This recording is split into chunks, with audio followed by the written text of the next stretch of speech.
Senator, welcome to the show. You're running for president. Morning. We need a speaker in our House. We interviewed actually a member of Congress earlier about that idea that if we had a speaker of the House right now, maybe they could take action. But running for president, as president, would you be calling for members of Congress to be expelled?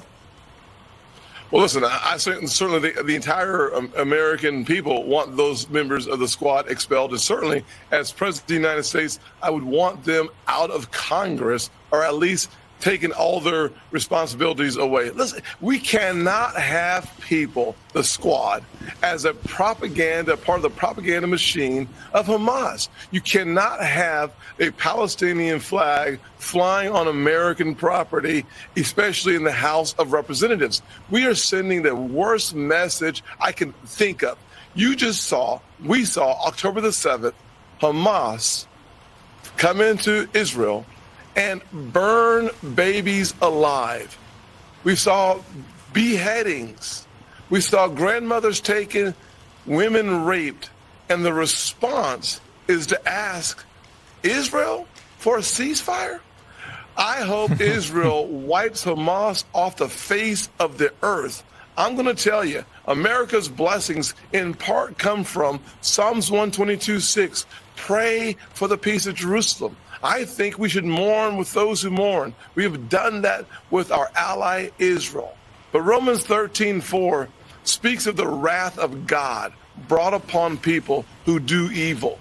I can't think of anything more evil than the pictures of those burned little babies. And to have the squad tell people to have a ceasefire, to have the squad keep up a tweet that says that Israel was responsible for 500 deaths at a hospital, even though it is proven to be a lie. I find their actions despicable. I find their conduct disgusting. I find their presence as a part of the House of Representatives antithetical to what we stand for as a nation, not as Republicans, not as Democrats, but as Americans. We stand against hate, and that's exactly why I am leading on legislation that eliminates funding for universities that say it is acceptable for their students to call for genocide. It is acceptable for their students to support terrorism. It's acceptable for their students to support murder. You have free speech, but you can't be an idiot.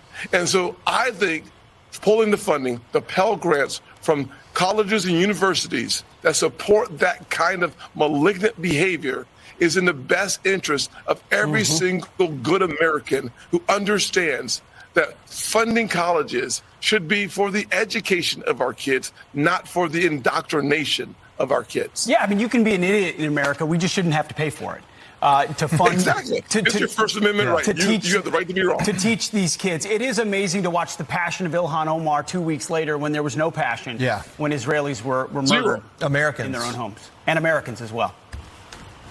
And I didn't hear them say a single thing about bring our hostages home. Yeah. Let American hostages go. Yeah. I didn't hear anything from the squad telling Hamas, the murderous, evil terrorists, to let Americans go. I didn't hear a single word from them telling them to let the Israelis go. If you want peace in the Middle East, how about have the squad get a backbone? Yeah, and I didn't hear those calls to release American hostages for many of the protests going around at the universities. I have to tell you, Senator Scott, I'm so encouraged, but I just think we should defund all these universities. They have all become indoctrination machines.